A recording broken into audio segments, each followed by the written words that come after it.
Hello everyone. On behalf of myself and my project counterparts who could not be here today, I want to thank you for being in the audience and the MCM staff for putting this together. Last January, Johns Hopkins University's Museum Studies graduate program held a 2-week seminar in Washington, D.C. At the seminar, all the students were paired up with specific museums in the area to create a social media and mobile technology-based educational program with their museum counterpart. Myself and my 3 group partners were paired with the United States Holocaust Memorial Museum, and we created our program with the support and guidance of David Clevin, the Holocaust Museum's Education Manager for Technology and Distant Learning. During the program, or the class, we were asked to develop the program that created a hybrid third space using the social media and mobile technologies. The third space was our means of creating this unbounded museum experience, connecting a virtual and an on-site audience in real time and promoting a many-to-many dialogue instead of the traditional one-to-many dialogue that's seen in most museums. All museums and all projects have boundaries that they have to work with, whether physical boundaries that fit, actual museum, or just metaphorical ones, limitations on use of cell phones, funding, etc., etc. From conception to implementation, we had 9 days to create this program. The course was only 2 weeks. We had like 1 day beforehand of, hey, this is what you're going to be doing for the next 2 weeks. So during those 9 days, we got to see what the other students presented and build off them and our just knowledge and create this great program in only 9 days. We were faced with the challenge that we had to use social media and mobile technologies, and the United States Holocaust Museums has great restrictions on the use of cell phones and cameras in their museum. It's not allowed in any of the exhibits. So we were really limited to what we were able to do and where we were able to go. We also had to continually engage 2 different audiences for over an hour, one on site with us, which was our class, and one online, which was made up of JHU students and other museum professionals. Our main objectives were to see if social media allowed us to overcome these boundaries and allow us to engage these audiences and to see if this type of programming is something that could be used in either the Holocaust Museum or other museums in the future. Identification of these boundaries was definitely step 1 and day 1, and then after that it was working with them and around them to create our program. To do this, we basically created a program with 3 parts, 2 tours, and then an Adobe Connect session that brought everybody together at the end.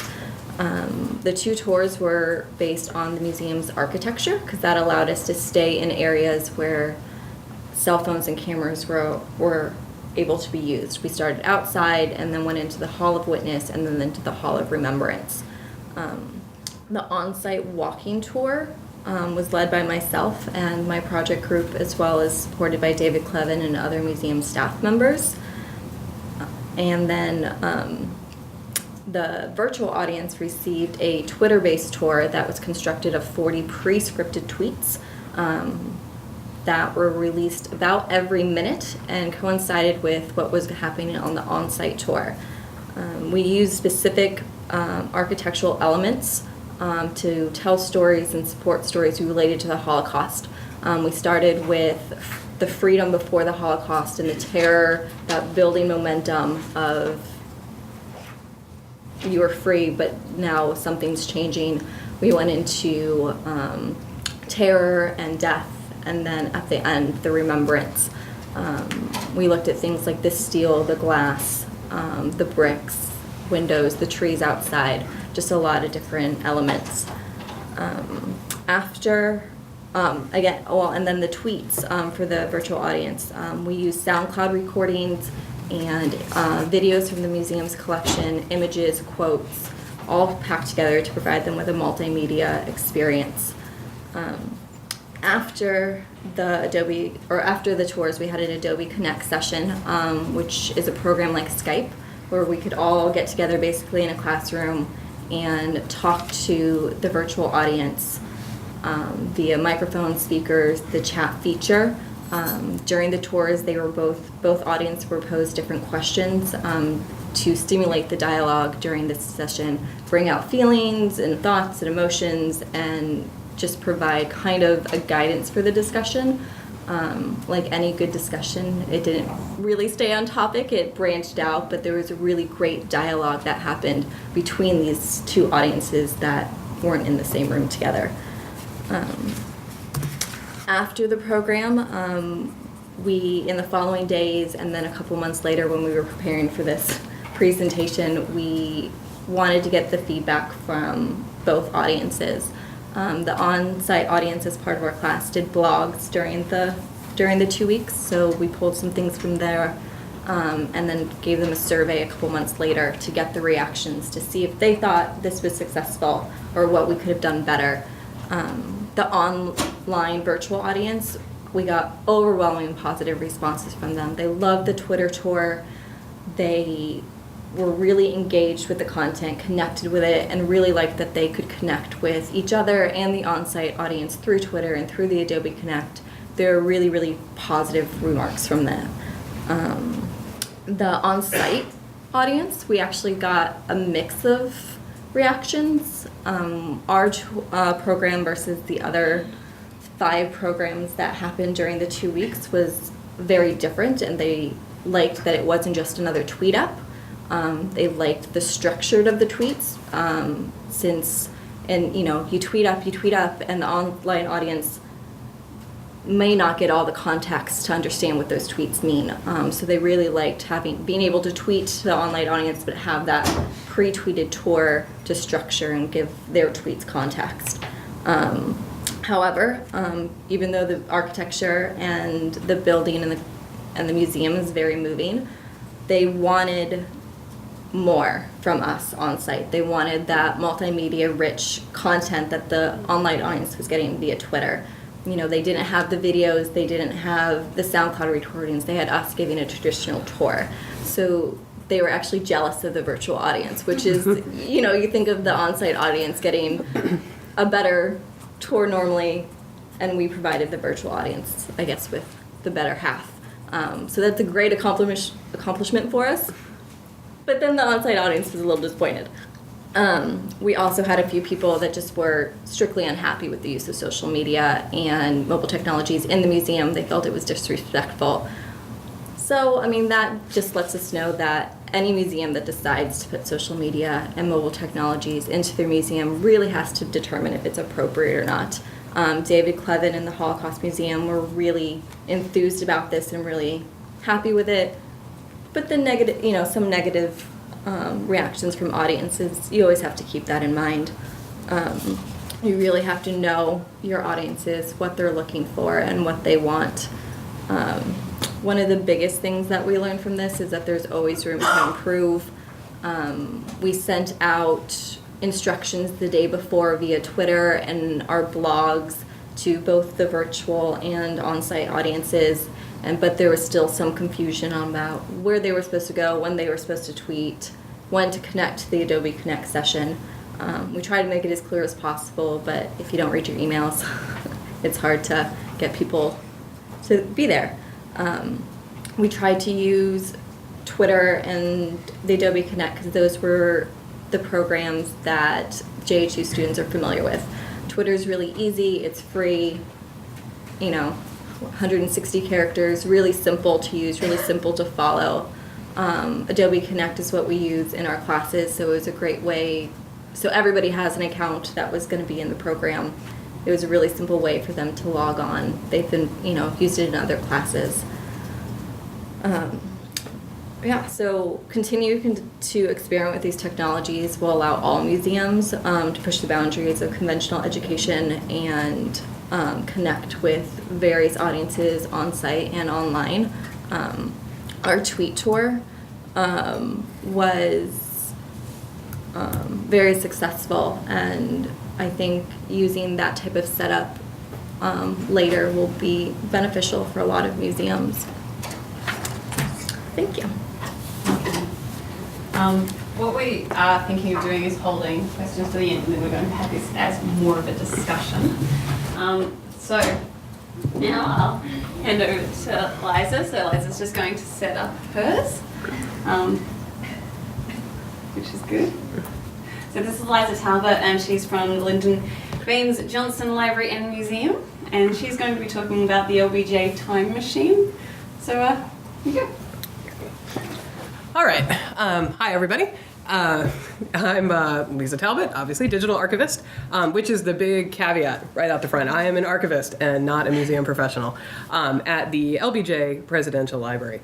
And I'm going to be talking about the LBJ Time Machine, which is a very clever name for a blog that's telling the story of LBJ and Lady Bird. This is baby LBJ. This is where it all began. He was totally adorable, grew up to be the 36th president, of course. Mrs. Johnson, who was not only First Lady, but also a videographer. And she shot all these wonderful home movies that are in our collection now. And that's the video camera that she used. LBJ actually shot one as well in Australia, as a matter of fact, during the Second World War. And we have that in our collection, too. Also starring Texas, for any of y'all who were down, right, any of y'all who came down for MCN.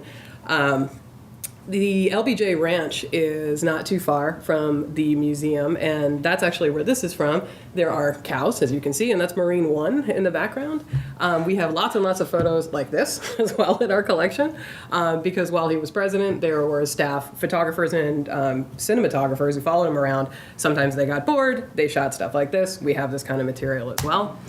And then we also have in our collection some of the best photography, I think, and of course I'm totally biased, but of any presidential library. This was shot in 1965 during the Dominican crisis when we sent Marines into the DR. And this is by a photographer named Okamoto, who's absolutely incredible. And because it's social media and LBJ was a dog lover, so it's legit, we also throw in lots of cute puppies. Yes, he did like beagles. He sometimes picked them up by their ears. It's a famous photo. But, yeah. Okay. So the blog runs chronologically from before his birth. And this is very 19th century, although it stayed 19th century into the 20th in Central Texas. But that's the homestead. And his death. He was born and died about 15 miles from each other. Like his whole life in Texas was contained in a very small radius, which again is not far from the LBJ Library in Austin. So this is a screenshot of what the blog looks like. It's on Tumblr, which I'll go into in a little bit, and you can embed various kinds of media. We used maps a lot at the beginning, sort of figuring that people may not be as familiar with Central Texas as those of us in Central Texas. And it was a way to kind of bring about some elements in our collections, both the museum and the archives, that get lost when you're contained into a physical space the way you are in a museum. Clearly, the reason LBJ has a presidential library is because of what he did on the national scale. So his relationship to Texas is not something that necessarily, I mean, it's part of the narrative, but the Johnsons had a huge impact on Austin and the surrounding areas. The blog was one way to kind of highlight that, in addition to the more sort of national narrative. But backing up, the blog was a result of the kind of hybrid nature, I think, of the library itself. We are a collaboration between the LBJ Foundation and the National Archives and Records Administration. There are 13 presidential libraries. Basically, the way it worked until 1978 was that at the end of the administration, the president would just sign over all the stuff in the White House, the records, the artifacts, anything he didn't want to keep, to the government. President's friends and cronies would build him essentially a monument, a library building. Ours looks like a spaceship at night, and that's it there. And then the whole thing would get turned over to the government to run. And so that's kind of the setup. And the foundation is crucial in the running of the library even still. They do things like support our digitization and send us to MCN, which the government never would have done. But we're sort of under the umbrella of the federal government. And the reason this matters is because our social media is under the federal government umbrella. So we follow... I'm from the Ford Library. Oh, right. Nice to meet you. Oh, yeah. Okay. Nice to meet you guys. I know where you're coming from. Okay. So you know all about this then. I got your back. Right. So open government. It was pretty much the first thing President Obama did when he took office was order that all of the, and this wasn't just like a statement of purpose. He ordered all of the agencies to come up with a plan to be more open. For NARA's case, this is largely translated into social media because we don't actually have any money. So social media, was kind of a good way to do it. And the pieces of that are transparency, participation, and collaboration. Those are the three big buzzwords. For us, it fits rather nicely into our mission statement, which is the shorthand is story with the bark off, because it's LBJ and he's earthy.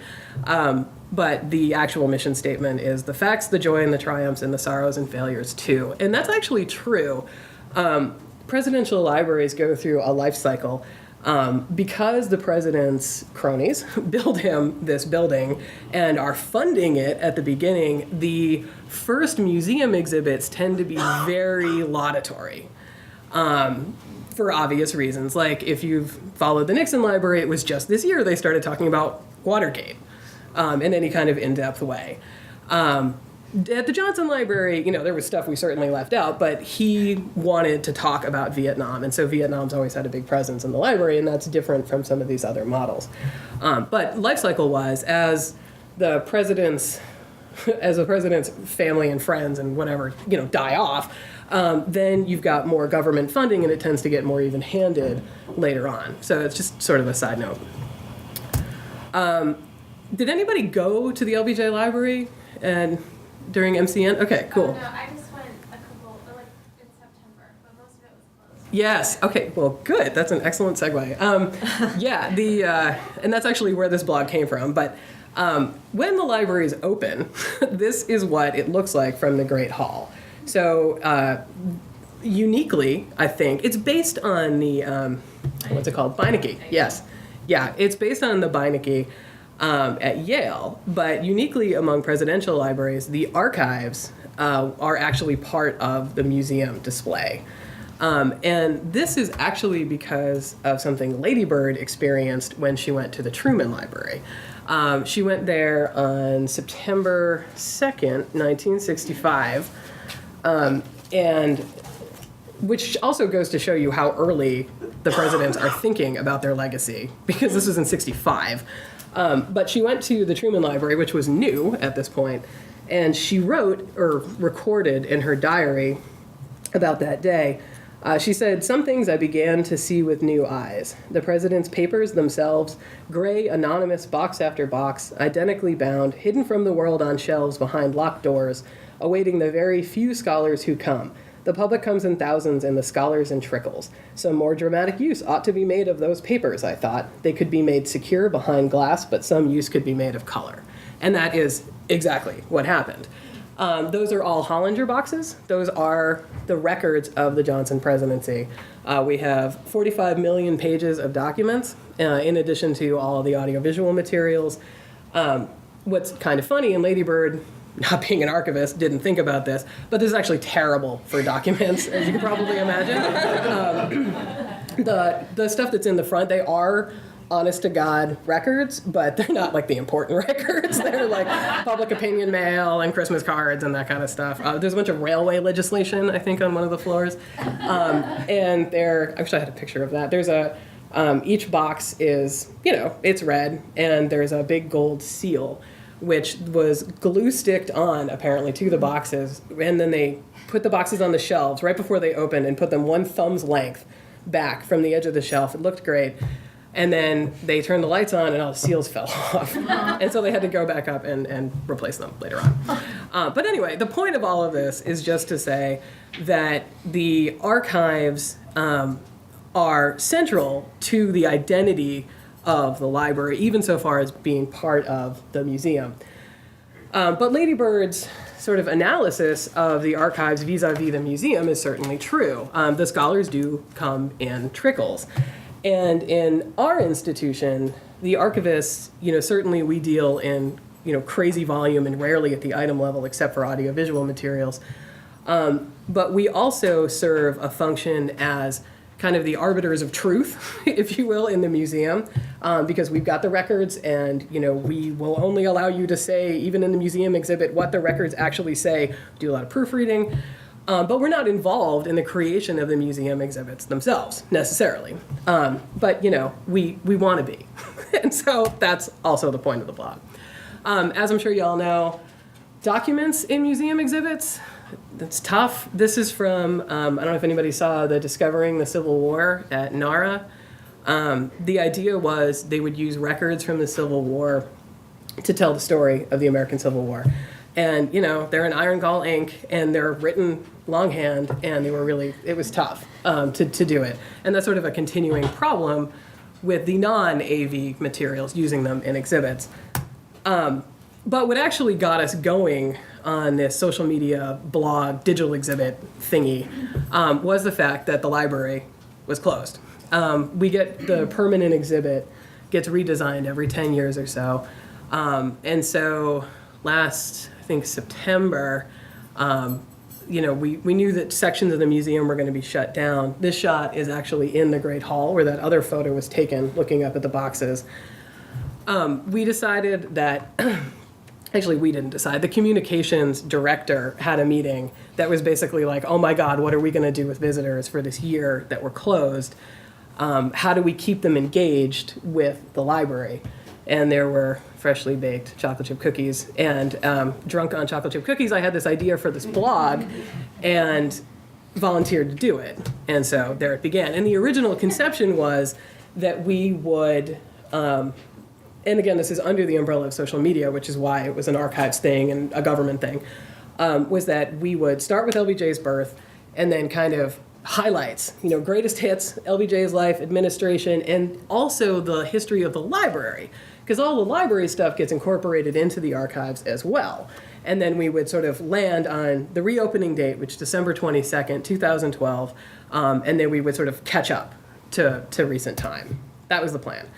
And part of the reason that I wanted to do this so badly is because even within the archival collections, we have all kinds of material that the connections are there, but they're not easy to make unless you really know what you're doing, or you talk to an archivist, or you're like writing a book. Robert Caro knows about this stuff, but casual researchers don't. Even if it's digitized, there's no easy way to access it. So in this case, for example, these are meeting notes. From, if you can see the date, August 20th, 1968, they're talking about the Soviet tanks rolling into Prague. It's a big deal. You can also see this has been sanitized. It was declassified, and there's the notes there. Some of it's still redacted. We have lots of stuff like this, and it's amazing because somebody was sitting there, jotting the notes, and often you can hear the voices. We also have all these photos. Even if the meeting's classified, we still have photos of them. And Okamoto, the staff, the main photographer, had crazy access. Like, he's in everywhere. We have photos of, like, every meeting, it seems. So wouldn't it be cool if, in reading the meeting notes, you could also say, where these people are positioned to the president? That was kind of part of the impetus for this. Also, these are probably my favorites in terms of collections. The upper right-hand corner is the President's Daily Diary. And I should say that these collections most of them are digitized. They're kind of buried. If we have them at all on our website, they're like deep web. So it's not easy to get to. We are looking for a digital asset management system currently, which will hopefully allow people to do this stuff themselves. But part of the point of this as well is to show possibly resistant staff members the kinds of things you can do once you have metadata that'll power all of this and allow people to do this for themselves. So anyway, President's Daily Diary, upper right-hand corner, is this wonderful narrative of the president's life, day by day, written by secretaries in the pool who would do this. And some of them had a literary turn, and it's just awesome. It has stuff like what the president had melon balls for breakfast, then he fell asleep in his chair, and everyone spoke softly as not to wake him up. That's an entry from this thing. Some of them, they're driving across the ranch and they describe the color of the sky. I mean, it's really, really cool. And they are all digitized and they're on our website.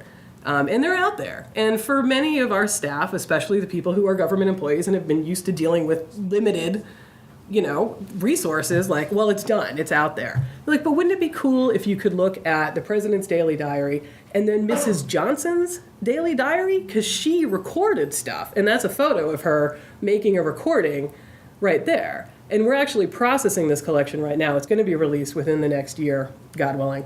And it's great. So you've got, here's what LBJ is doing. Here's Mrs. Johnson talking about how LBJ is reacting to what's going on.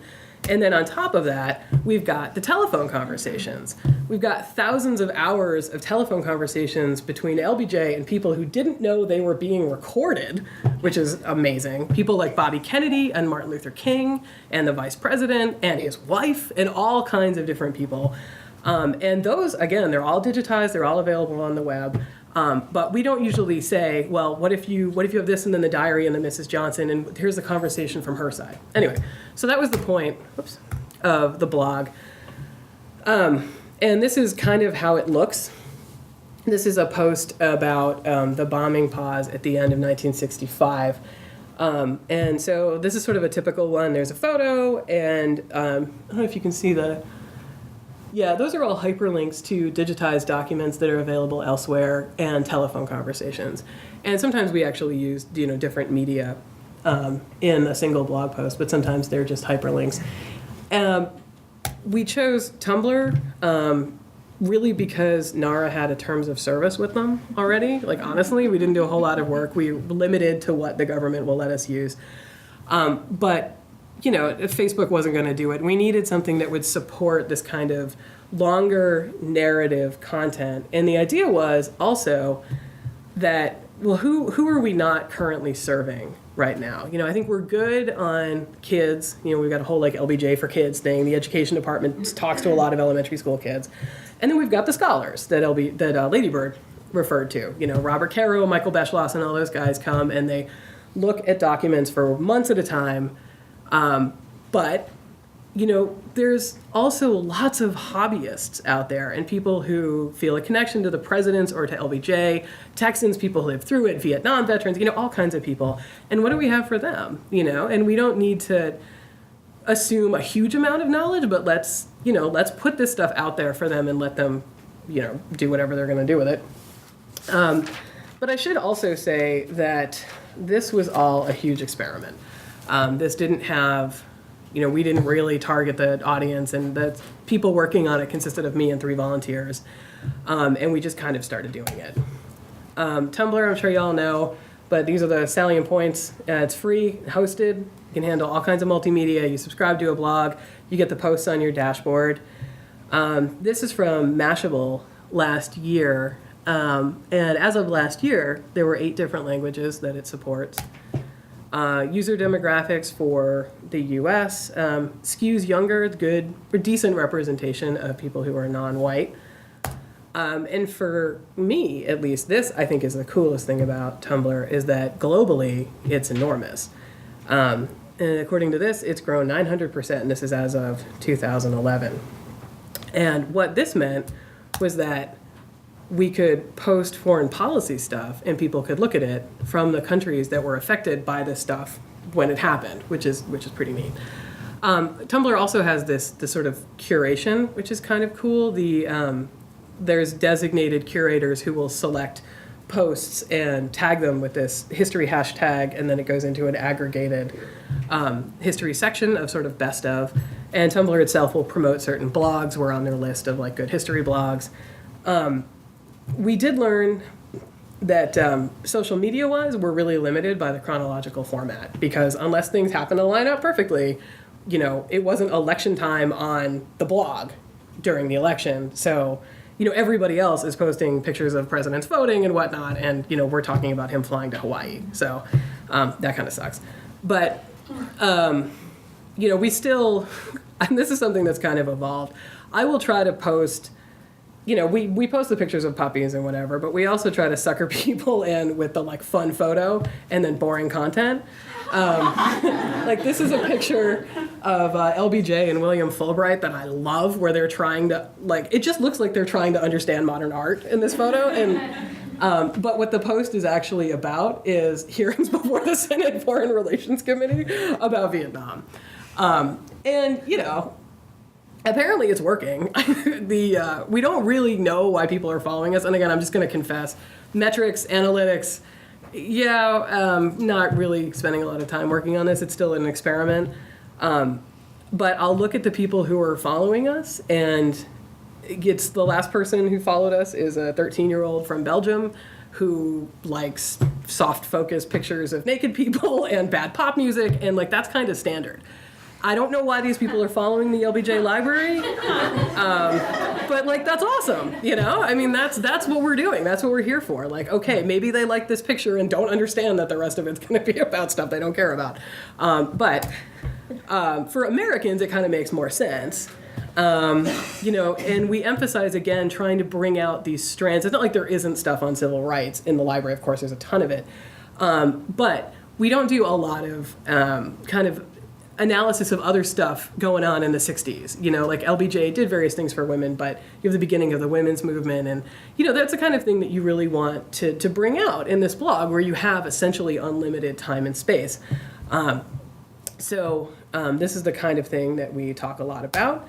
And then the foreign policy, of course. Vietnam, you know, the museum has lots of stuff about Vietnam as well, but Latin America tends to get lost in the shuffle. There's a big deal in the 60s. The Dominican Republic, I spent a long time talking about that. There's a crisis in Panama, and it got reblogged by somebody who said that they remembered, you know, who grew up in Panama and remembered what it was like, the Panama Canal Zone, and, you know, how it felt, and it resonated with them. And then, again, you know, that's the point. And Africa is another one. There's lots of stuff going on in the 60s in Africa. As you might imagine from all this, it's incredibly labor intensive. It's become a labor of love. And because of the NAR social media thing, it's been, I have the time and space to work on it. I've got a couple of people helping me who are foundation paid. Even when the description is already done of the archival material, it still needs to be tailored. Like Mrs. Johnson's home movies are all up there and digitized. But they still need to be revised in order to be placed in this framework for people. We also have been able to, and this was something I really wanted to do too, go beyond our own records and incorporate materials from other places. So, you know, we're limited by the stuff that we got at the end of the administration. So these are White House materials. We have nothing we have no oral histories from soldiers, say, who fought in Vietnam. But that stuff exists. And in fact, it exists within Texas. Texas Tech has a huge, great Vietnam archives. So one thing that I've been doing here is taking, trying to, as much as possible, and this is really labor intensive, but okay, here's a decision on the White House side. Here's the impact in Vietnam. And like this photo is McNamara and a couple of people reviewing documents. And then on the right is a man who was shot down over on like the first bombing raid, which really sucks, in North Vietnam. And this is his account of learning the tapping code and in POW camp, and he was there for like 8 years or something. So periodically through the narrative, we're kind of checking in with him, and you know, it's a good thing I have help because this really is incredibly labor intensive, but worth it. And there's at least a dozen Vietnam blogs out there who are following us. Other government sites are also a good place for content. This is a hand-drawn weather map. That's Florida under there. It's Hurricane Betsy. And these have been digitized and they're up there. And LBJ went and visited Hurricane Betsy Zone afterwards. I thought that was kind of neat. Local archives. You know, we said Lady Bird lived in Austin and went to UT in the 40s. And here's a picture of Austin. And again, this stuff is out there and it's public domain, most of it, or nobody's made a fuss that we've reused it, at least. Yep. Flickr Creative Commons and Flickr Commons is another place that for content that we don't have, pictures of protesters, that kind of thing. On the left, that's from the Penn State Archives. And on the right, this is a post office where LBJ swore in the Postmaster General that's in the Hill Country in Texas. The photo's from 2009, I think. But you know, we don't have any photos from the 60s, so it was a way to kind of augment the material. Certainly, the people who follow us are not researchers in our traditional sense at all. Nor are they museum visitors. I mean, they're this whole third thing that we're just beginning to explore. And it's really cool. And I gotta say, Archives is super excited about this. Being able to kind of talk to people directly without being mediated, without being constrained by what people are willing to read or not read. So there's been a lot of support from the senior archive staff and from the administration. We've got 10,000 followers, which is kind of neat. Some of them are fake, I think. There's bots out there. I don't know what they're doing. It's hard to figure out why that anyone would bother. Maybe somebody here can tell me. Largely, they're along the lines of traditional Tumblr demographics. They tend to skew female, from what I can tell, even though most of our other social media skews male, so I don't really know why. It's been great as far as a platform to kind of push out through other social media forums. Tweeting about something and then linking people to this where they can actually get more content. I often take whole posts from Tumblr and repost them into Facebook because Facebook people and Tumblr people are completely different. Which I was told by Nara, didn't believe it. It's absolutely true. Nobody's even noticed I've done that, which is cool. And there's a ton of content. And that's actually, there's so much content that it's been extended because there was no way I was going to finish by the end of the year. So now I'm shooting to get to 1967 and the groundbreaking of the LBJ Library by the end of the year. And it's going to kind of continue indefinitely after that. And we're going to highlight the museum exhibits and programs. That's Coretta Scott King at the LBJ Library in 1979. So now we've got this sort of like postmodern loop on itself of like, here's the thing that happened, and then here's the construction of the thing that happened, and people who were involved looking at, I don't know how I'm going to do that. There's going to be a lot of hyperlinking to older posts, I think. And one thing I do really want to talk about is how the LBJ story has changed as Archives has released more material. Like the telephone conversations changed the story of who LBJ was and what he did. And I think that's really neat. Again, I don't really know how we're going to do it, but I've got lots of time to figure it out. Whether we can still describe this as experimental is kind of a question, because it's been a year. It is time to start pulling these metrics and figure out what's working and what isn't, and that's on the list. It's certainly been successful as an outreach effort in social media. Persistence over time is definitely a question. It shows up well in search results now, I think, especially since some of the stuff we're covering, there isn't anything else out there. There's, as far as like the Dominican Republic or like the crisis in the Congo, you're talking a Wikipedia article and whatever I've written for this thing. So that's cool, but when Tumblr goes out of business, what happens then, So we need to obviously capture the stuff and repurpose it.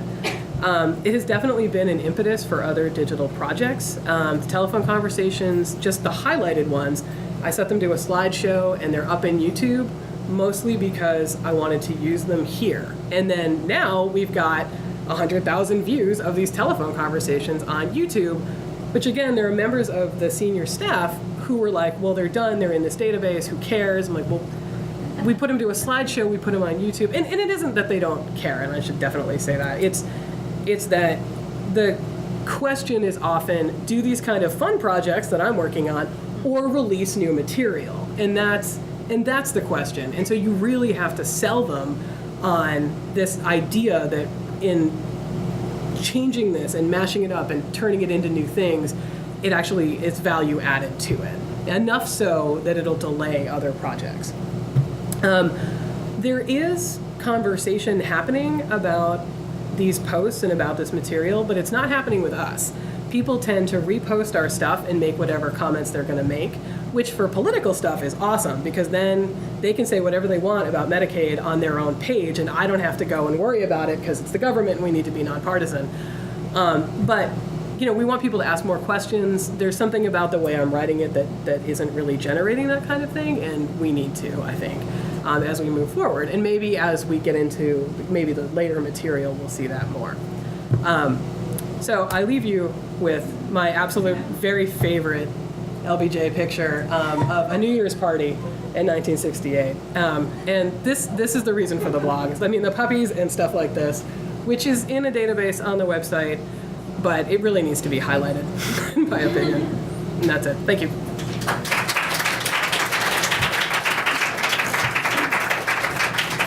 So, since our other presentations haven't arrived, unless there's someone hiding in this room, I thought what we might do is, for the rest of our session, actually make it much more of a Q&A and have a discussion. So I'd like to, sort of me as session chair, sort of hijacking these guys, try and pick their brains and really get some... Yeah. Oh, you're there with question? Yeah, okay. Well, in that case, do you want to kick it off? Yeah, I don't know much about Tumblr. You said it's date dependent, so you're basically recycling the whole year with different layers. Like it's going to be. No, that's... Wait, repeat the question for the sorry. camera. Okay. Is Tumblr date dependent? And no, actually, that's the setup of our blog. We chose the chronological rather than the thematic, honestly, because it seemed easier and because it was something that we hadn't done, and it kind of mimicked more of a museum feel, at least in my mind. But Tumblr, there's lots of blogs that are just themes, and if we wanted to have one just on Vietnam, we certainly could have. Okay, yeah. I was just going to say that I used to work in an archives, and we also found that blogging is so powerful for SEO in terms of there are lots of collections that don't just get described, and so blogging becomes the only way that people know that those collections exist. So I think that's really cool that you were putting it out there on Tumblr. So that said, is that one of your objectives, or what are your goals? What do you want people to do after they see your blog? Do you want them to talk more? Do you want them to go back to your collections? And is that going to figure into your metrics? Do you have any idea what you're going to measure yet? Right. Do you want to repeat that? Basically, what do you want as the outcomes of the blogs in terms of people's interactions and what you want them to do? Yeah. Initially it was, but the pool of people, and that's something that's been kind of interesting. The people who are following us are so different from the people who might actually, and often they're elsewhere in the world. The 13-year-old in Belgium is probably not going to come. I mean, hopefully if she ever comes to Texas, she'll come to Austin, and she'll come to the library, but she's probably not going to do research in the reading room. And so other than the kind of topic-specific people, like the Vietnam War people, say, it's a really different set of researchers. So honestly, I don't know what we're going to measure at this point. Can I actually get into this? I think this is really interesting for both of you, because you've both sort of spoken about these other audiences. Like, you're sort of talking about a third space for researchers. Like, these guys aren't your traditional scholars, they're not your traditional, like, museum goers, but there's this third category of people. And with your project of having the on-site and the online and how they meet, there's this sort of really interesting space there for who are these people and where do they fit, and how do museums and archives actually think about them. Do you want to start, Jodi? I think that the social media aspects, blogs, Twitter, everything like that, is actually a way to recognize that third group of people that maybe have been forgotten in the past, reaching the international Belgium student or connecting to audiences. It's a way for us to realize that they're out there, connect with them, and bring them into the museum world. Maybe they don't like to go to museums or have this idea that that's not where the type of person they are, but through these social media outlets, we can bring them in, I guess, into our little world and make them or turn them into museum-going people in a way that they can relate to and feel comfortable with. Do you think museums are set up to receive them? I think they're getting there. Okay. I think that's one reason why we're all here, is to look at different ways that we can receive these new audiences and new generations of non-traditional scholars. Liza? Yeah. I think for me, the way I think about it is a long tail kind of thing, like that. In a physical museum, you are constrained. If you're going to tell the story about LBJ, you have got to talk about Vietnam, and you've got to talk about civil rights, and you've got to, there are certain things that you absolutely have to hit. And people are here, they're with their parents, it's Christmas, they've got kids, you're just constrained in this space. So in order to talk about things beyond that, you need this other space to do it. And then once the material's out there, it can go wherever it's going to go. So I think of these people who are following us as following us kind of for their own reasons, and maybe is it actually that important that we know why? Honestly, I mean, I guess so, because then we could tailor our content, but we tailor our content in other places. And archivists, of course, also have this idea of letting the records speak for themselves. We don't really get involved in narrating it and contextualizing it in the way that a museum does and directing it. So as much as possible, that's been part of the blog as well, is to kind of get this stuff out there, give them enough, and assume that if they want to look it up in Wikipedia, they can. They don't need us to do it. We send them to reputable sources if they need more background or that kind of thing. But how this relates to the physical space, I don't know. And at least in our institution, they're coming from different places. Well, we're creating a different place. We're creating a different place now. We've got our websites, and we've got our museum spaces where people can go on vacation, where they can go and do research, and we're creating this other place that we haven't figured out yet, where this 13-year-old goes, and maybe some grandmother from another country also go, and they meet in this other place that we haven't figured out what it is yet. But we're building places for them to go, and that's what these blogs are doing. That's kind of what Wikipedia is doing. That's what all these amorphous online places are. They're creating a different world for a different kind of visitor that we haven't named yet. And I think that's what's really interesting. Yeah, that's cool. I think there's definitely a place and a way, though, to integrate this content into the on-site experience. And I would encourage you to, and I'm sure you have had conversations with the curators or the exhibition designers. I mean, this is great content. It's ready and available. Put it on an iPad. Get it in the exhibition space so that if users want more information, they have that opening and that channel. And an iPad can store no end of information. And then you create a space wherein, a fourth space, so that being in two places at one time. I mean, the visitor can be in the gallery experiencing the exhibition as it's designed, and then also go onto the blog, or perhaps there's curated selections from the blog that relate specifically to the exhibition, and then they can have this sort of augmented experience.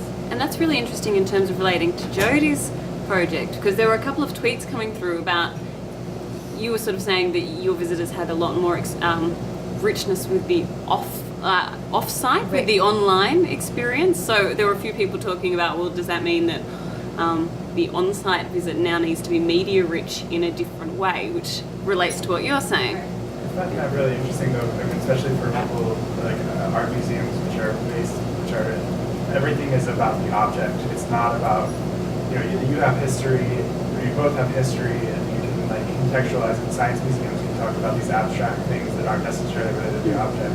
Whereas art museums, our entire intent is to get people into the space to see the painting and be there present. And we have so much resistance about that third space, because that's entirely what we don't want. We don't want people experiencing these paintings thinking that the Mona Lisa is the size of a wall, but it's really the size of a piece of paper. And we don't want that kind of misunderstanding of the object. But if the alternative is for them not to experience it at all, I think the argument is that that's not a correct experience. Oh, really? It's a very challenging thing to explain, but they're saying if you are having this digital experience of a painting and you're not experiencing the brushstroke and the texture and the physical, visceral experience, then you're not really experiencing the object. You're experiencing this surreal thing. Okay, I saw a hand shoot up over here, so we might look over there. I just want to jump in here. Speaking as an archivist, so I'm a little biased, but I used to work at a Brooklyn Museum. I've just moved over to an archives at the Brooklyn Academy of Music, and I'm here on scholarship, so thank you. Thank you very much. But I wanted to say that I really think that that gets into a black and white thinking model, and I think it's worth talking about those ends of the whole, because it really keeps us focused on what our collections are. There's nothing to stop a researcher, or there's nothing to stop a person to come and see the objects, go and do the research.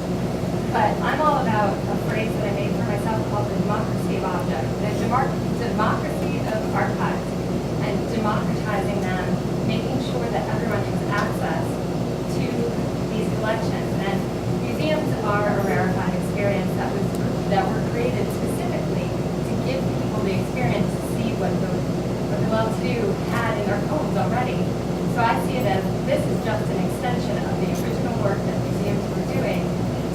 extend the experience of these collections. Yeah, hi, I'm Mola from SF MoMA. I run SF MoMA's Tumblr. And I would say that one of the challenges, and it's an exciting challenge, of working in online spaces as an art museum, especially an art museum that doesn't have, an online collection that we can share on Tumblr that often because of so many copyright restrictions, is that we have to come up with alternate ways to evoke the experience of, having people, to evoke meaningful experience, I guess. So it's not necessarily just posting an image and expecting people to have that, same thing that they would feel if they were standing in front of the work, but rather, coming up with creative ways to generate other types of experiences. Okay, I'm going to come over to the side of the room because you. I was going to say, because I've worked in both archives and museums, and I think one of the things that I think that we lose sight of is years ago, and nobody cares about slides anymore, but I went to a whole workshop on slides. And what you learned from that, though, was that the way an object is photographed interprets how you view it. And one of the things that I think we fail to do online is to present to the public the deception of lighting and how that changes how you view a piece of art or any type of artifact. It's an opportunity to learn, and it's an opportunity to learn that it's a very different experience to see something in person than to see it through another person's interpretation.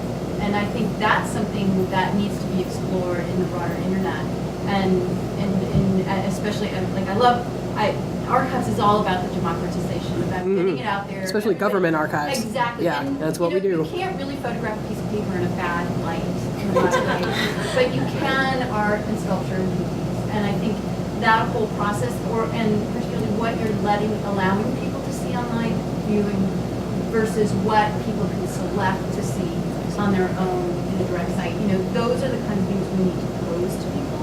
One of the things that I think is kind of interesting on that is the difference between, archives are almost the opposite of what you're talking about. The problem is not that it's rarefied. The problem is that there's 45 million pages.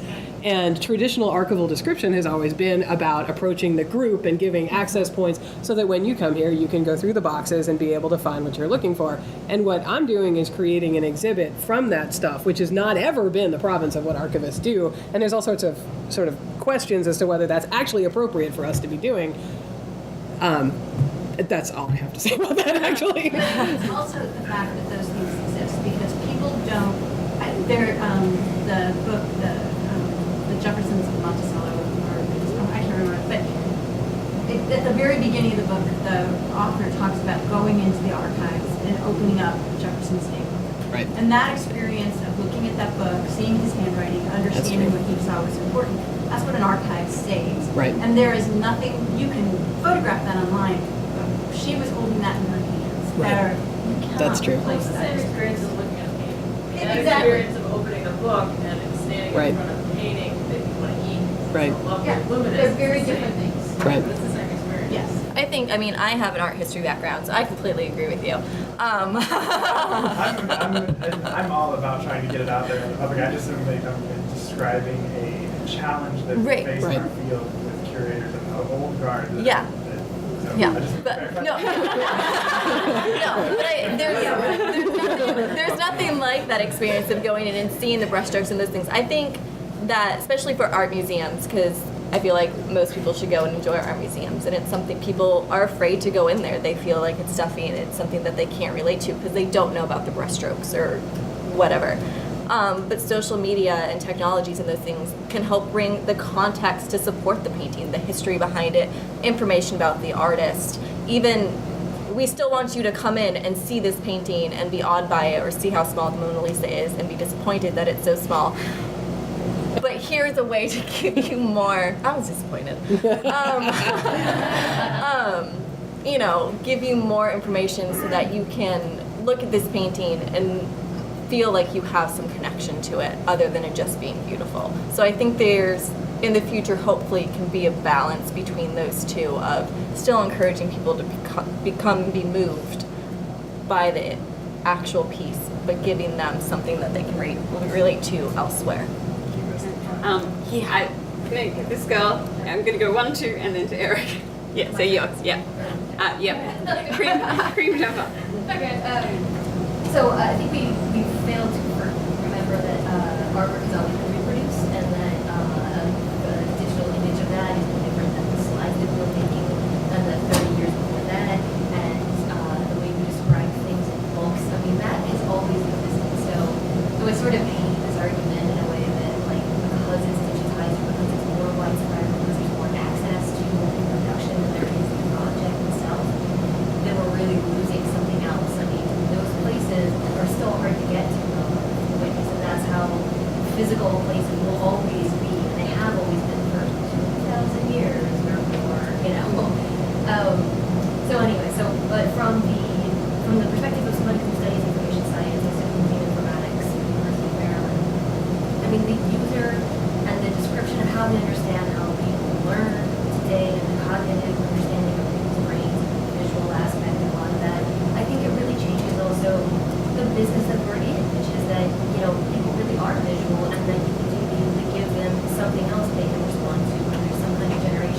else maybe like could have been present in your sort of experience. And I think that's fun. Like, you know what I mean? But I think that we're not anywhere further or closer, or we're just kind of still learning what that experience is. Does that make sense? Yeah, I just wanted to add, to throw this in there, the idea of authority, because that's a big deal for us, as you would imagine. And that part of the point of, and this is a big thing for the David Ferriero, the Archivist of the United States as well, is fishing where the fish are. You know, get involved in Wikipedia, get involved in Tumblr, put your stuff on YouTube. You know, because if you look up LBJ on YouTube, first of all, you're going to get lots of LeBron James, which is upset Lyndon Johnson to no end. But you're going to get lots of stuff about how he killed JFK. You know, and if you don't participate in those discussions, and if you don't put your telephone conversations out there, then you're not part of that. And so, I mean, even, especially amongst this diversity, you know, we have to play, and that's for an archives, especially a government archives, and that's just all there is to it. You had a... Yeah, I was just going to say, I'm from the Right Now I'm Sorry Gallery in Buffalo, and I run art Tumblr. And just from a standpoint of an art museum, and sort of walking that line of showing things to people online versus bringing them into the museum to see it, we've been doing posts about an exhibition that's up right now, and we've sort of been positioning them as previews of the works in the exhibition. So there are 10 themes in the exhibition, and we'll do a preview over a week, and we'll preview a different work in a theme each day. And we just give a couple sentences about that work and how it fits into the theme, and sort of hoping to entice people to come in and see it in person, and especially when we post it on Facebook, that's the language we're using, because our Facebook followers are more likely to be in our area than perhaps our Tumblr followers. So I think we can be putting content out there for people who are just going to see it online, but also trying to get those people into the museum. I think that's kind of a primary block. Eric, you had a... Yeah, hi. When I think of social media, I think of two-way conversation, right?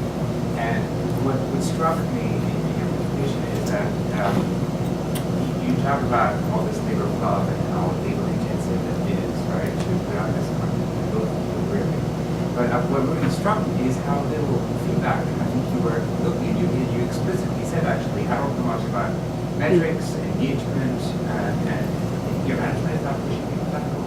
Right. No, honestly, they're not. I mean, it's part of, it's certainly part of the social media, and in other places we get that from, but I think here the emphasis is on the record itself, and so it's, I think, at least as I think of it, we would love for there to be more conversation, but that also, it's fine if people are having that amongst themselves. And I would like it if they asked us questions, but then somebody's got to answer all of them too. I mean, there's also that piece of it. And for the government, that is a huge, I don't know. Can I jump in there? One of the things that we experience in our federal facility is the loss of control and the loss of authority. To have a two-way conversation with a passerby on the street about our material gets these archivists and curators really nervous because someone else might be more knowledgeable than they are. They really don't want that. So the conversation has to be one-sided because they don't want to be shown up to be not the authorities. And that's the problem that we're facing, especially in federal facilities with social media and exchange. Right. So the conversation that does happen is often, well, I think one of the things that makes the Tumblr different is that the material is much more sophisticated. And unfortunately, a lot of the dialogue that you see, especially from government, for the reasons you just described, is like trivia questions. Or, you know, it's not like engaging on issues, because we can't really have a conversation about Medicaid, you know, on our Facebook page, because it's too partisan. So it's something that we would like to see. I'm not real sure how to get there. That's the other piece of it. I would say that. Yeah, well, I'm going to wrap this part of this up because we actually, our other speaker who was meant to start at this time has arrived now. So we're just going to get things up, get things set up so that Ken can actually give his presentation. So we might just need to, so talk amongst yourselves quickly while we get this set up. We'll continue this conversation. So Justin, you can keep what you're saying. One of the things that I don't have anything to back it up, but I've seen this across every institutional blog and every institutional discussion that I've ever seen, is people have an inherent fear about posting on an authoritative space. Yeah. So like the reason that you may not get you may never get the kind of comments on there is because you are the authority, you are the perceived authority, as you should be, of Right. the LBJ. That's If I'm true. gonna post my opinion, I'm up against the perceived authority on that subject, and now I'm at the end of this greater scrutiny, and I think that there's just an inherent fear. And so for us to kind of judge that as a metric, I think is Right. we're always going to set ourselves up to fail because of that. Right. Everybody's going to be a lurker because that's where they feel comfortable. Right. I think there's ways to mitigate that, though. I mean, I think there's ways to illustrate, demonstrate, dare I say, train your audience to engage with you. And, you know, you do that by setting up questions. You do that by specifically soliciting their memories about a specific event so that you do break down that authoritative wall and say, And by showing share with pictures like us. you did at the very end, the lighter side of the presidency, you know, Right. we are Right. tasked with making these people these monuments, and it's so hard to allow the lighter side, the familial side, the everyman side of the presidents to be a part of the public opinion. And once we can do that, then I think people will find that these people are more approachable. Well, you really have to, you really have to open your platform up to that. You have to show your audience that that's what you want, that you actually want them to engage. I would say it also happens a lot more over some platforms than others. It doesn't happen on Tumblr. It happens a lot more on Twitter.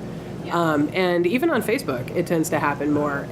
But I think there is a question. Is it the platform? Is it the content? Is it the depth of the content? Like where is it coming from? And is it possible to be both the authority and to generate this kind of dialogue? But I think that there is that. I mean, that we have a blog and we have our Facebook, and we have all these different platforms for people to participate. We've had experiences where we've had great participation, where we have these, you know, everybody posts their picture from this weekend, or, you know, like tell us, you know, here's a trivia question, here's a place that you can go find it, and everybody gets the game and everybody likes it. Oh, But that's then cool. when we post like scholarly blog posts where our curators are talking about a very new idea or they're interpreting a word, everybody like there's crickets. Nobody wants to talk to that because now all of a sudden the tone of It looks like discussion has at changed. least the Is anyone reading that? What's that? Is anyone reading that? Yeah, they are. Okay. I mean, I think, and we can look at that based on Right. click-throughs and Yeah, how many that's people like Facebook. We post it on Facebook and people like it. But you know, our curators are really afraid because one post would have 30 comments and then the next post would have 0, and they're like, well, nobody's Right. reading this. Yes, they are reading it. It's just the tone of conversation is not conducive to somebody talking about whatever they're going to say. Well, and that's the line we straddle. I mean, you are a museum, so thereby you have an educational mission. Right. You are teaching, and sometimes people just need to, shut up and listen. And then there's That's going to be our next blog. And this is a really, really nice segue. Then you right at this perfect moment. So this is Ken Ackland, and he's going to be speaking on provocatively reimagining education, which in itself is a fairly provocative title. So this is the Ed Z Omega game project. He's just getting it up and running. But this is a really nice segue, so that was quite perfectly timed.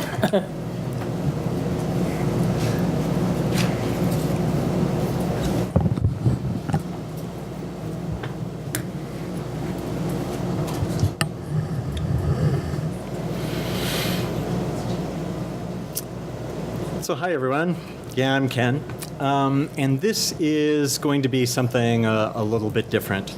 So yes, indeed, this is provocatively reimagining education. So if you can imagine kind of museums using an issue like education, what is it for? Is it doing the job we want? And it's using a device which I call authentic fiction. So I'm a creator of authentic fiction. Nobody knows what that means, and so typically I say that I'm a game and experience designer because that's a little more understandable. And that's my information right there. Now I've got Mr. Memory to help me just because there are typically things that I leave out of my talks which I really need to include. And so yes, Mr. Memory, so I do socially relevant stuff. And so my clients are the people who want socially relevant stuff to be done. So the list is right there. Thank you, Mr. Memory. So again, my contact information, they're at Twitter, on Facebook. So I'm a little bit famous for World Without Oil. So that's a game that went on back in 2007, and it's kind of a big fish in a pretty small pond. You can learn more about that at worldwithoutoil.org. I also did a project called Giskin Anomaly, which I'm really happy about. I did it for the Balboa Park Online Collaborative. It was a Silver Muse Award winner, but I'm not going to be talking about that either. You can see it's in its last days, actually, down in Balboa Park, and you can learn a little bit more at giskin.org. I'm about to do a project called Future Coast, working with Columbia University, so it's kind of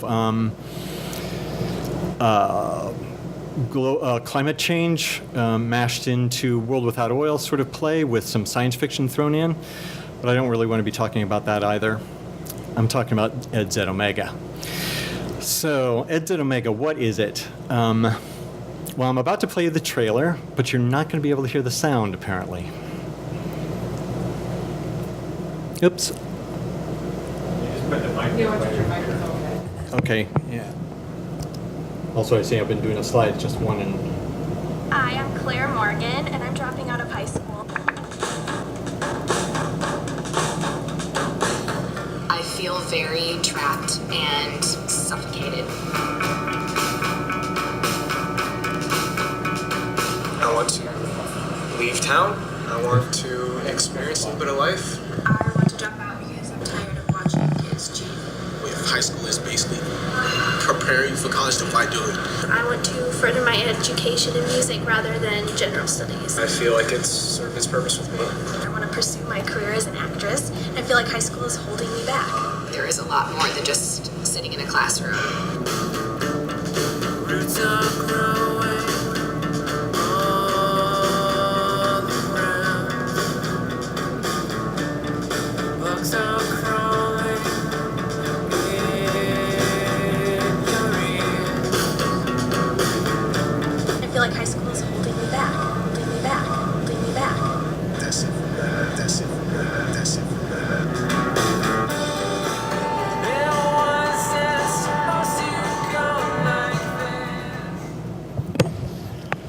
So the provocative thing about education, which Ed Z Omega is doing, is we have some high school students who are dropping out. They're dropping out loud, and so they're just very open about the fact that high school is not really doing it for them.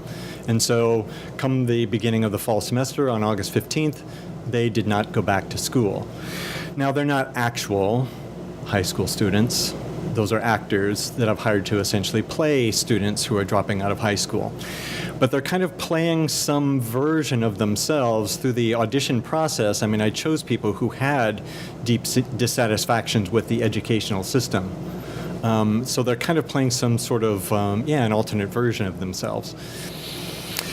So the player experience, they are on Facebook, they're on Twitter, they're on Tumblr. They're living their lives now that they become dropouts. And they're just entirely open for you to go and have a discussion with them using those platforms. So essentially, you can just engage them on Facebook. You can Facebook chat with them. They'll respond. If you have questions about why the heck are you dropping out, they'll answer those questions. They can tell you their dissatisfactions. So that is how the story actually gets told. It's kind of done in this really unscripted way. They're just being themselves. Actually, they're playing their characters online, and you engage with them in that way. And that's kind of how the game is done. I mean, there's always a demand online for people who are listening. And so this is kind of this sort of magnetic thing for people who have similar experiences or who have radically different experiences regarding high school. They come in and say, you can't drop out because, that is where you're going to get that diploma, and that diploma is really valuable. Or they say, it's good that you're dropping out. I did it. I was in a similar situation. I did it, and I never looked back. So we're kind of hearing all of those sorts of stories. So there they are, the Z Omegas.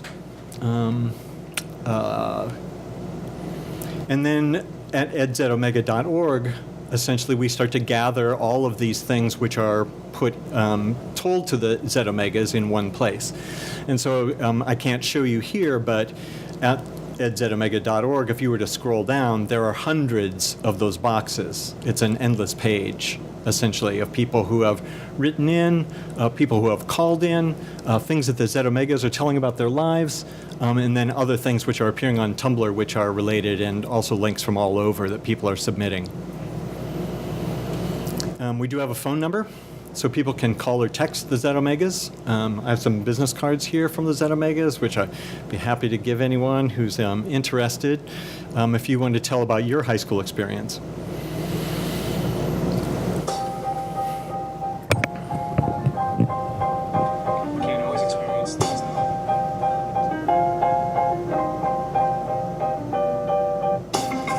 My experience with education was very positive. One of the things I find myself wishing I had, because I had a different learning style from the way that my school taught.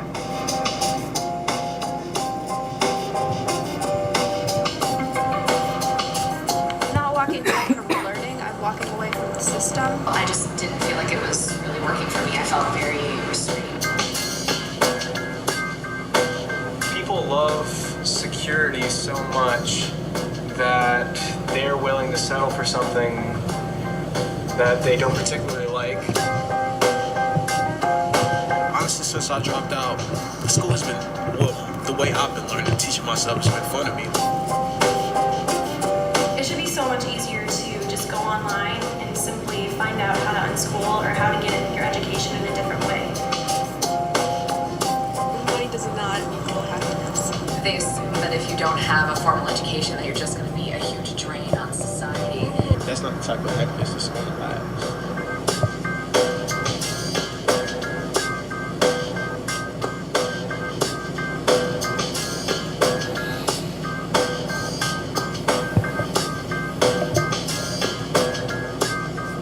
I want to learn everything that I can, and I want to be able to use it. I want to be able to use it. I want to be able to use it.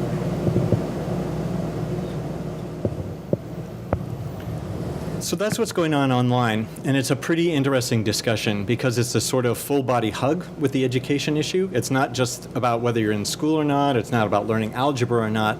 It's this kind of engagement with the entire experience as experienced with a bunch of people. And I said that that I create an authentic fiction. Authentic to me means that it has many authors, many authors. Because it's only, I think, when you begin to crowdsource things that things actually begin to get real and are not just essentially the author's interpretation of events. And fiction, of course, because our characters are indeed fictional. But there's a little bit of a resistance to kind of relating to the Z Omegas online. People are a little bit reluctant, right, to kind of tell their stories online. But the really fascinating thing is that barrier disappears when you meet the Z Omegas in person. So here, this picture here, the two people on the right, that's Lizzie and Xavier. Those are actors. Those are the Z Omegas. The two people on the left are students who are at the High School for the Recording Arts, which is a charter school in Minneapolis. So you have these sessions where essentially you bring in the Z Omegas to meet a bunch of high school students and hear what the conversations are and kind of get this sort of questioning about education. You know, a lot of times you get essentially this sort of really reaffirming of education on the part of high school students who are talking to the Z Omegas. They're very upset with the Z Omegas. They tell the Z Omegas that they need to get back in school because education is really important. But I think everyone kind of gets a different perspective on education, certainly different than anything they ever get officially in school. We had an event where the Z Omegas came to meet people essentially at the Walker Art Center in Minneapolis. And so the Z Omegas created a map, a school map, which you can see they're standing on there. So there are a bunch of islands on this map, and those islands are labeled with aspects of the high school experience. There's the island of misfit toys, there's the island of money, there's the island of job skills, there's the island of boredom, and all that sort of thing. And so the Z Omegas essentially introduced people to the map, had them walk through, and then had them engage with the map. So here. We made this big map here. You can sort of wander around or find an island that you relate to or a few islands that you relate to.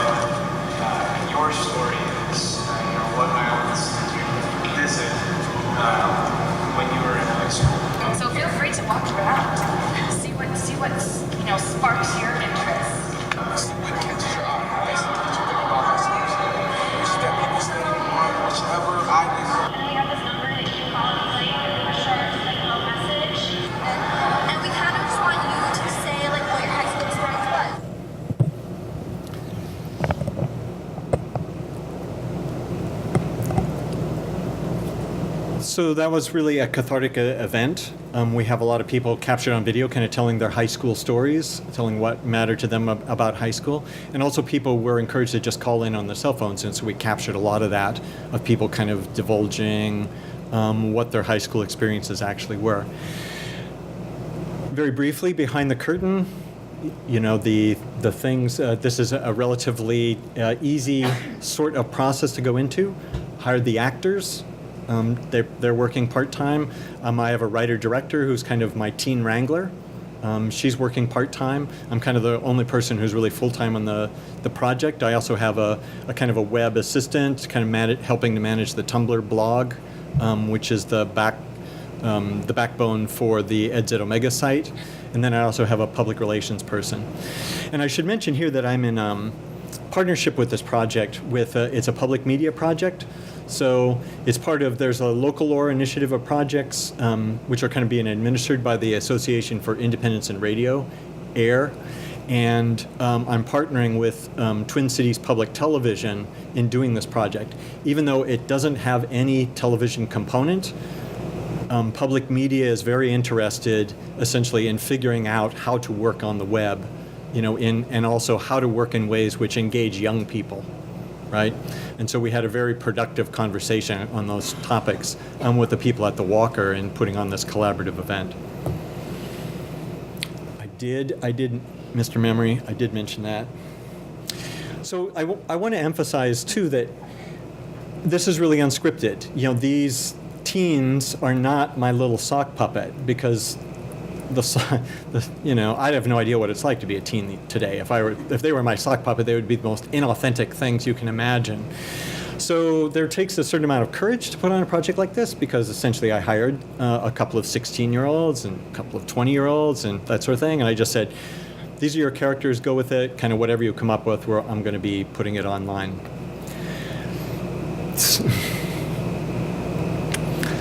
So this, I think, is a really important point. Immersive. Thank you, Mr. Memory. I had skipped right over it.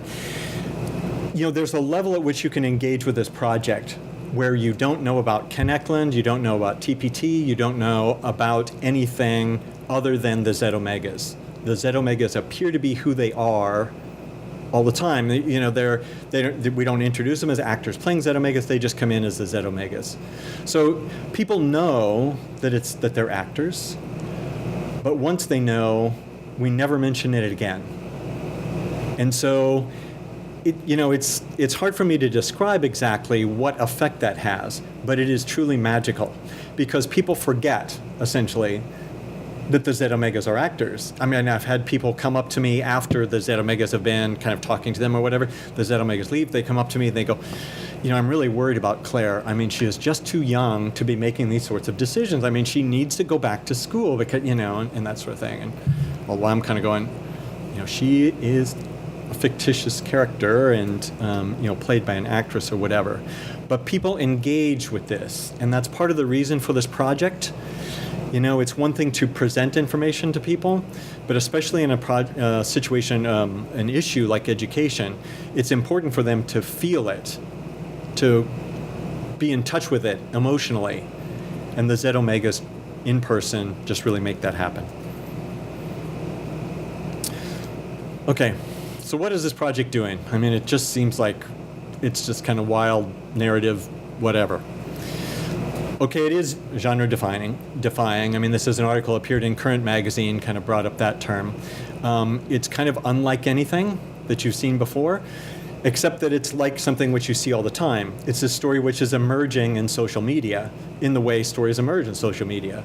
It's on a bunch of different platforms. It's a bunch of different people talking about it, kind of contributing their own points of view, that sort of thing.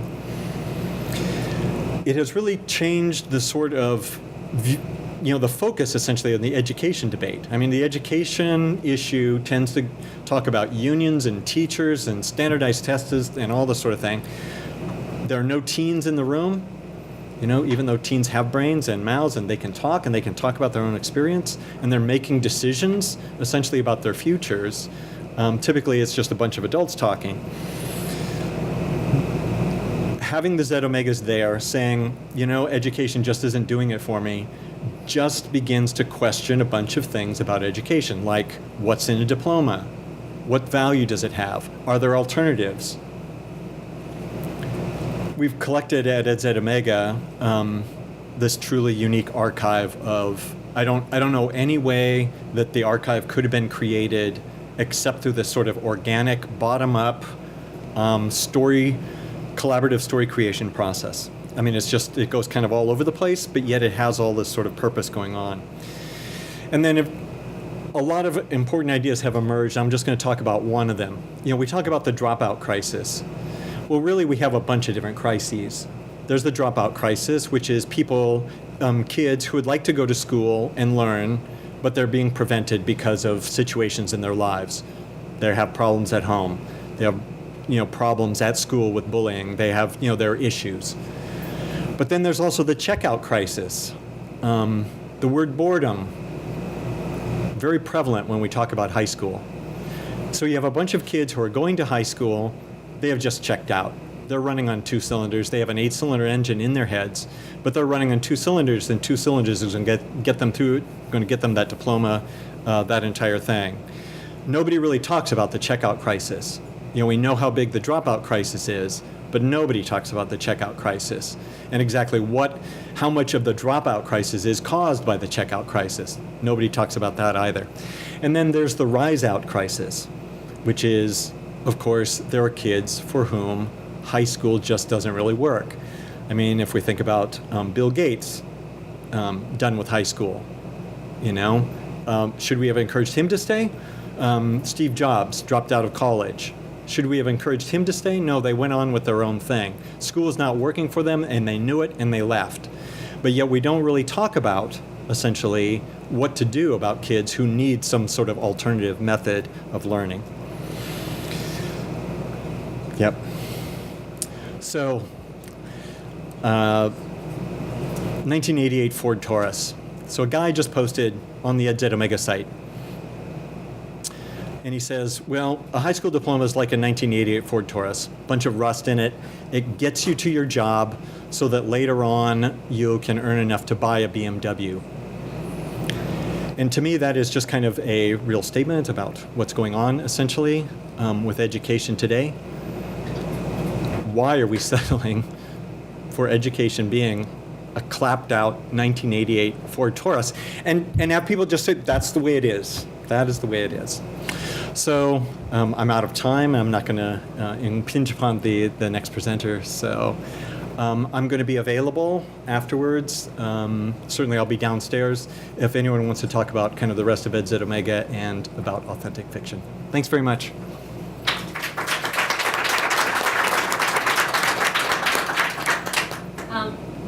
We are actually officially out of time. I'd love to see if anyone has any really quick questions for Ken, or if anyone wants to hang around after, we can do that. So we might do our question and then people can talk individually.